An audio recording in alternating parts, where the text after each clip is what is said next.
বাবু, ভাই তুই কি করতেছ? এই যে ভাই ইলেকট্রিক বোর্ড খুলতেছি। কি লেগা? এই যে সুইচে একটু সমস্যা আছে তো। হ্যাঁ, তুই সমস্যা আছে, তুই কি ইলেকট্রিক কাজ পারস? হ্যাঁ ভাই। হ্যাঁ, হ্যাঁ, তুই করস কি কাজ?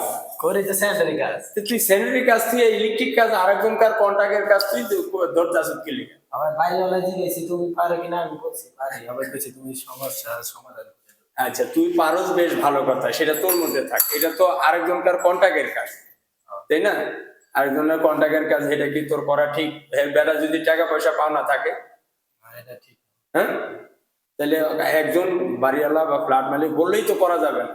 আগে জানতে হবে, খোঁজ খবর নিতে হবে যে এটা তো আরেক কন্ট্রাক্টরের চুক্তিবদ্ধ কাজ না। হ্যাঁ, হ্যাঁ, তাহলে আমরা যদি এরকম করি, তাহলে তো ওই যে বাড়িওয়ালারা এই সুযোগটা নেই। হ্যাঁ, হ্যাঁ, আরেকজনের কাজ আমি তুই হয়তো 20-50 টাকা দিব তোরে, কিন্তু হ্যাঁ তো 5-10 হাজার টাকা পাইতে পারে। তখন হ্যাঁ টাকা নিয়ে আরো 14 দিন ঘুরবো হ্যাঁ। নাকি? তাহলে আজকের পর থেকে কি করবি? না। হ্যাঁ, এরকম ভুল কারো কাজ কেউ না করাটাই উত্তম।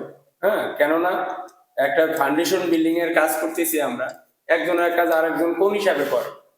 ছোট্ট হইলেও কাজ করা যাবে না, আগে জানিয়ে নিতে হবে যে তার কাজ কি করা, এই কন্ট্রাক্টরের সাথে কন্ট্রাক্ট কি শেষ হয়েছে কিনা, সেগুলো জানিয়ে নিয়ে কাজ করা উচিত, নাহলে আমরা ক্ষতি করি।